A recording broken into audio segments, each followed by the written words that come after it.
ಶ್ರೀ ವಿಶ್ವಾವಸುನಾಮ ಸಂವತ್ಸರ ಉತ್ತರಾಯಣ ಶಿಶಿರ ಋತು ಫಾಲ್ಗುಣ ಮಾಸ ಕೃಷ್ಣ ಪಕ್ಷವಾಗಿದೆ. ಈ ದಿವಸ ಶುಕ್ರವಾರವಾಗಿರತಕ್ಕಂಥದ್ದು. ದಶಮಿ ತಿಥಿ ಪೂರ್ವಾಷಾಢ ನಕ್ಷತ್ರ ಈ ದಿವಸ. ಈ ಶುಕ್ರವಾರ ಈ ಸಂವತ್ಸರದ ಕೊನೆಯ ಶುಕ್ರವಾರ. ನಾವು ಮುಂದಿನ ಶುಕ್ರವಾರದ ವೇಳೆಗೆ ಗುರುವಾರವೇ ಹೊಸ ವರ್ಷ ಪ್ರಾರಂಭ ಆಗುತ್ತೆ. ಶುಕ್ರವಾರ ಹೊಸ ವರ್ಷದ 2ನೇ ದಿನದಲ್ಲಿ ಇರ್ತೀವಿ ನಾವು. ಹೀಗಾಗಿ ಈ ಸಂವತ್ಸರದ ಕೊನೆಯ ಶುಕ್ರವಾರದಲ್ಲಿ ಏನಪ್ಪ ಪ್ರಾರ್ಥನೆ ಮಾಡೋದು ಆ ಮಹಾಲಕ್ಷ್ಮಿಯಲ್ಲಿ ಅಂತಂದರೆ, ನಿಮ್ಮೆಲ್ಲರಿಗೂ ಚೆನ್ನಾಗಿ ಗೊತ್ತಿದೆ. ನಿಮಗೆ ಏನೇನು ಬೇಕು ಅಂತ ನಿಮಗೆ ಚೆನ್ನಾಗಿ ಗೊತ್ತಿರುತ್ತೆ. ನಿಮಗಿಂತ ಚೆನ್ನಾಗಿ ಮಹಾಲಕ್ಷ್ಮಿಗೆ ಗೊತ್ತಿರುತ್ತೆ ವಸ್ತುತಃ ಇವರಿಗೆ ಏನು ಬೇಕು ಅಂತ. ಮಹಾಲಕ್ಷ್ಮಿ ನಮ್ಮೆಲ್ಲರ ಬುದ್ಧಿ ಮನಸ್ಸುಗಳನ್ನು ಸರಿಪಡಿಸಬೇಕು. ಭಗವಂತನಲ್ಲಿ ನಾವು ಪ್ರಾರ್ಥನೆ ಮಾಡೋದು ಅಷ್ಟೇ.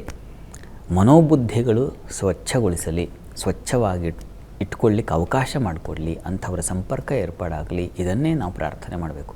ತನ್ಮೂಲಕವೇ ಹಣ ಸಂಪಾದನೆಗೆ ದಾರಿಯಾಗುತ್ತೆ, ತನ್ಮೂಲಕವೇ ಕೀರ್ತಿ ಸಂಪಾದನೆಗೆ ದಾರಿಯಾಗುತ್ತೆ, ತನ್ಮೂಲಕವೇ ಏಳಿಗೆಗೆ ದಾರಿಯಾಗುತ್ತೆ.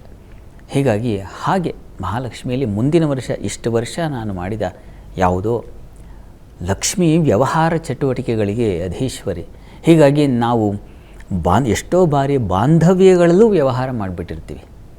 ಇದರಿಂದ ನನಗೇನು ಲಾಭ ಆಗುತ್ತೆ, ಆದರೆ ಇವ್ರನ್ನ ಮಾತಾಡಿಸ್ಲಿ, ಲಾಭ ಆಗೋ ಯಾವ ಲಾಭ, ಇವ್ರನ್ನ ಮಾತಾಡಿಸೋದ್ರಿಂದ ಯಾವ ಲಾಭ ಇದೆ, ಇವ್ರು ನನ್ನ ಜೊತೆಗಿರೋದ್ರಿಂದ ಯಾವ ಲಾಭ ಇದೆ, ಈ ರೀತಿಯ ಆಲೋಚನೆಗಳು ವ್ಯವಹಾರದಲ್ಲಿ ತೊಡ್ಕೊಂಡ್ಬಿಟ್ಟಿರುತ್ತೆ. ಹೀಗಾಗಿ ಮಹಾಲಕ್ಷ್ಮಿಯ ಮುಂದೆ ಇಂಥ ಲೌಕಿಕ ವ್ಯವಹಾರ ಹಣ ಸಂಪಾದನೆಗೆ ಇರತಕ್ಕಂಥದ್ದು ಬಾಂಧವ್ಯಗಳ ವ್ಯವಹಾರಕ್ಕೂ ಬರಬಾರದು. ಆ ರೀತಿಯಲ್ಲಿ ನಮ್ಮ ಮನೋಬುದ್ಧಿಗಳು ಕೆಲಸ ಮಾಡಲಿ, ಹಾಗೆ ತೊಡಗಿಕೊಳ್ಳಿ ಅಂತ ಮಹಾಲಕ್ಷ್ಮಿ ಮುಂದೆ ಪ್ರಾರ್ಥನೆ ಮಾಡೋಣ. ಬಾಂಧವ್ಯಗಳು ಬಹಳ ಮುಖ್ಯವಾದದ್ದು. ಅದು ಸ್ನೇಹಿತರಿರ್ಬೋದು, ಬಂಧುಗಳಿರಬಹುದು, ಇನ್ಯಾರು ಅಪರಿಚಿತರೇ ಎಷ್ಟೋ ಬಾರಿ ಒಂದೊಮ್ಮೆ ಅಗತ್ಯವಾಗ್ತಾರೆ ಬೇರೆ ಪ್ರದೇಶಗಳಿಗೆ ಹೋದ ಸಂದರ್ಭದಲ್ಲಿ.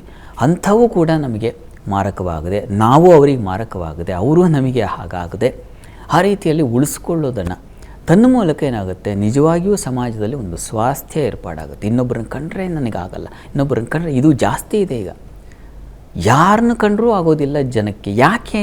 ಅವರಿಂದ ಏನು ಆಗಬೇಕಾಗಿಲ್ಲ, ಇವರೇನು ಅವ್ರಿಗೆ ಕೊಡಬೇಕಾಗಿಲ್ಲ. ಆದರೂ ಈ ಮನಸ್ಸಿನ ಏನು ಕುಬುದ್ಧಿ, ದುಷ್ಟಬುದ್ಧಿ ಹೀಗೆ ಆಲೋಚಿಸ್ತಾ ಇದೆ. ಇದೆಲ್ಲ ವ್ಯವಹಾರ ಆಗಿಬಿಟ್ಟಿದೆ. ಬಾಂಧವ್ಯಗಳು ವ್ಯವಹಾರ ಆಗದೇ ಇರಲಿ ಅಂತ ಅಲ್ಲಿ ಮಹಾಲಕ್ಷ್ಮಿಯಲ್ಲಿ ಪ್ರಾರ್ಥಿಸೋಣ. ಮುಂದಿನ ವರ್ಷದಿಂದಲೂ ಹೊಸ ವರ್ಷದಿಂದಲಾದರೂ ನಾವು ಎಲ್ಲರನ್ನ ಸಮಾನವಾಗಿ ಪ್ರೀತಿಸುವ, ಸಹಬಾಳ್ವೆಯಿಂದ ವರ್ತಿಸುವ ಬಾಳು, ಬದುಕು, ಮನಸ್ಸು, ಬುದ್ಧಿ ನಮ್ಮದಾಗಲಿ ಅಂತ ಪ್ರಾರ್ಥನೆ ಸಲ್ಲಿಸೋಣ. ಒಳ್ಳೆಯದಾಗಲಿ.